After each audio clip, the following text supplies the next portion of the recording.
What's on your hands? Us.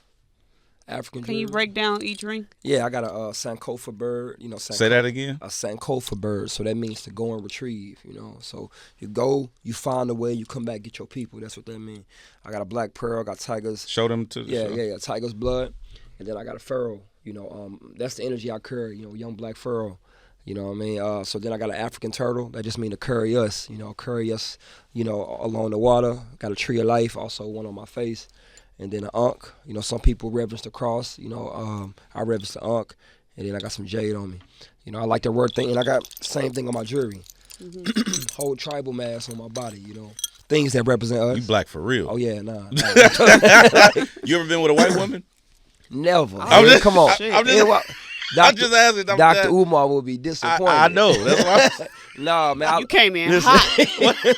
I'm just asking. That's the first thing that came to my mind. I love us, man, and Yeah. I spent a lot of time studying Egyptian history. I got pictures of Marcus Garvey in my yard. I got pictures of Malcolm, Martin. Things just represent us. Yeah. Black Jesus. I grew up seeing that. So, and then I was taught nationality. As a child, my uncle did 30 years in the pen, and he would call me from the pen and randomly just blurt out little stuff while he had the phone time. You ain't black. You a god, and hang up the phone. And at 7, I didn't know what that means. At 7, that sound like something from the Boondocks. It sound like Kendrick Lamar. You hear me? At 7, You a god even when they say you ain't. yeah, but now it's amazing how things manifest. Yeah. know, Wait, so- okay, so not to go back to that, I'm sorry, but Yeah. is the dating outside your race, is that Nah. off the table? Off the table. You just haven't done it? Off the table. He It says won't off the happen. table. Have you ever been attracted to anyone outside your race? The closest, so I was with a woman that was a Creole. She was black, and her mom was Creole. So if you looked at her, I'll never forget. I was working at a job, and I had this sister that came to me. You heard me on lunch break, and she started going off on me. You know what I mean? She was like, "I thought she was with us. You with this white woman?" I was like, "Hold on."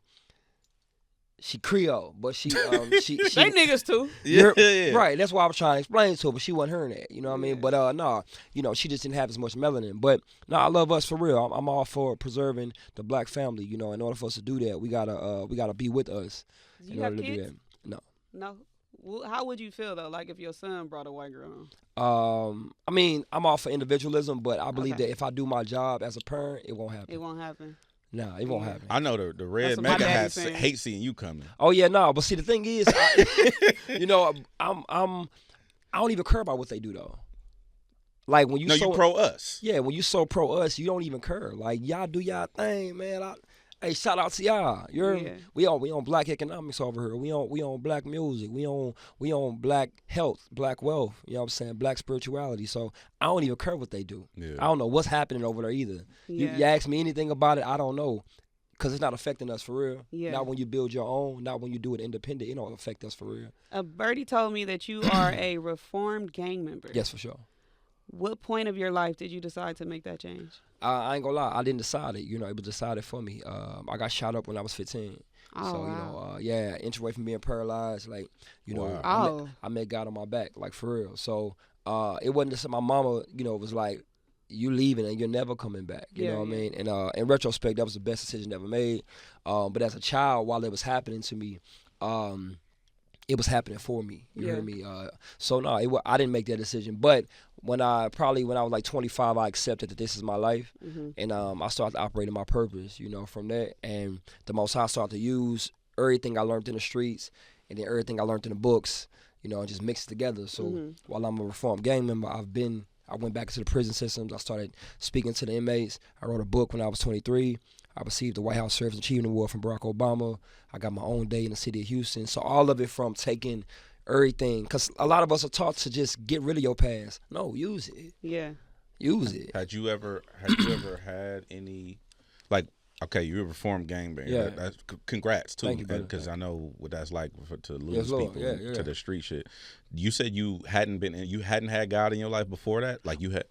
It depends. Like, I feel like there's a difference between having God and knowing God. So I think that the most, while I was in the hood, the most I've heard about God was when we was praying over food. You heard me, but I never seen it before. And then so I think seeds were planted. Like my dad was definitely a man of God, but it wasn't your traditional. You heard me, and because we didn't grow up in the same. I didn't have my dad in the household with me. I wasn't able to see that until I got older. But he passed away 7 years ago. So I heard of God, but I never seen God before or felt God until I got older, for sure. How did like the homies from your hood take it that you didn't want to participate in that type of activity anymore? Yeah, I mean, I'll be honest, like, my story ain't the traditional. Like, when I say the streets, I want to be clear. I wouldn't walk around here with 30 clips and shooting at the ops. Like, that ain't my story. I grew up. I'm from the streets. I grew up from the streets, and I did whatever I need to survive. Mm-hmm. Everything from poverty to drug addicts. You heard me, to drive-by. I've been involved in all of it, but I always had a heart. I always knew I was separate. Yeah. You heard me? Like, always. Even I had an unction as a youth, like at 9, like this ain't right. You know what I'm saying? But I also was taught principles and stand on principles. So when I would go back, to my hood, they would all make jokes. You heard me? Because I was changing slowly. You heard me? But eventually they all end up following me. You know what I mean? And so the influence, when you just stick to who you are for real, like for real, like you got to evolve. Not even change. You got to evolve. Yeah. You hear me? When you evolve, I believe it's going to influence and empower people. So you didn't suffer like having to actually get put on the hood and stuff like that? Yeah. At 12.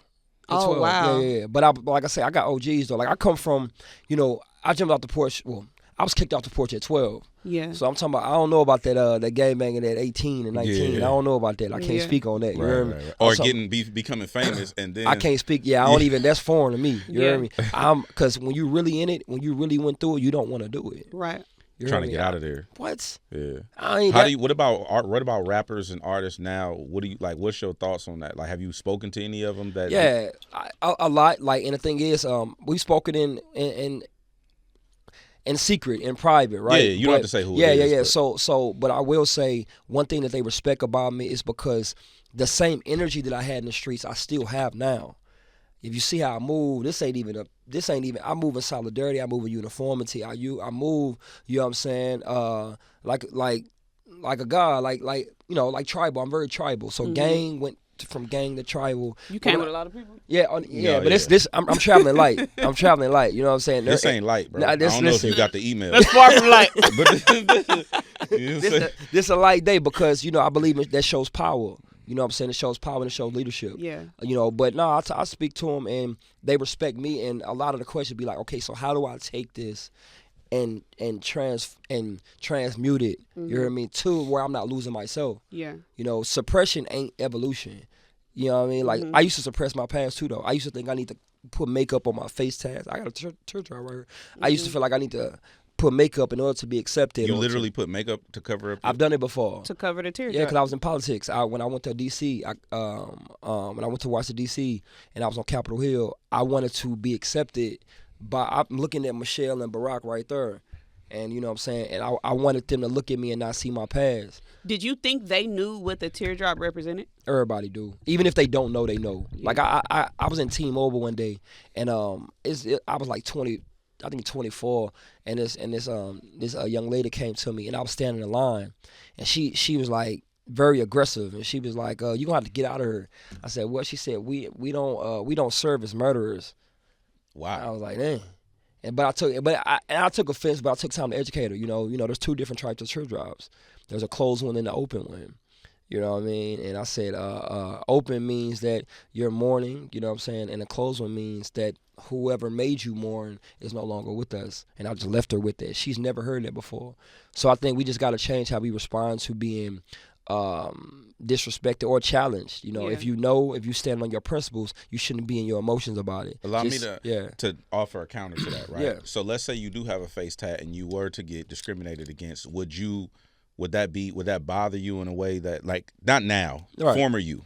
Yeah. Would that bother you being discriminated against, knowing that people have an adverse reaction to face tats? No, because like I said, when you know what you come with, you know what you come with. If you at peace with what you come with. Now, if you ain't at peace with your face tats or your locks or anything that represent you, then you shouldn't even be doing it. Mm-hmm. So how you gonna get upset at them and not be upset at yourself? So I think that even older me, I'm so like I have bullet holes going through high school. You heard me? So whatever comes with that energy, I know what come with that. You know, I know my locks are matted to my head. I know when I go out, people might not see me and look and think decency and in order. You know what I mean? But I'm at peace with it. Mm-hmm.